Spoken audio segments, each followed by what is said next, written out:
અમે તો ઘણા સારા થઈ ગયા. 3 મહિના પહેલા તો આપણે જવા જેવડા થઈ ગયા હતા. એ આપણે ટિકિટે બુક કરાવી દીધી હતી ભગવાને, પાછા લઈ આવી દીધા.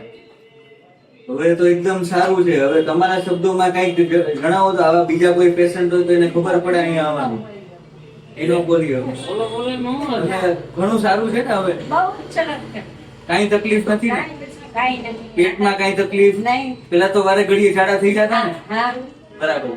અને બીપી અપ ડાઉન થઈ જતું, સુગર એ વધઘટ થઈ જતું, હવે બધું બરાબર છે? બધું બરાબર. જમવાનું ન ભાવતું, હવે તો 2-2.5 કલાક થાય ને તો ભૂખ લાગી.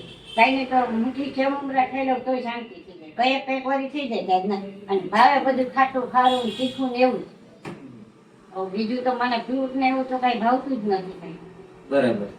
હવે બધું કામ કરી શકો. પેલા તો 3 મહિના પહેલા પથારીમાંથી ઊભા નહોતા થઈ શકતા ને? 5 મહિના પહેલા જરાય પથારી વસર રહી ગયા. બધાય સગાવાલા આશા છોડી દીધી. બધાએ મૂકી દીધી. બરાબર. અને જે આપણે ઘરે ટ્રીટમેન્ટ કરી એનાથી તમને શું લાગે છે?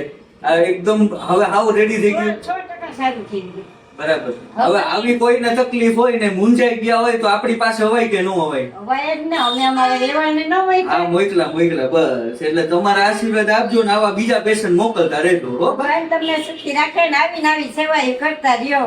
હા, ઓકે. જય શ્રી કૃષ્ણ.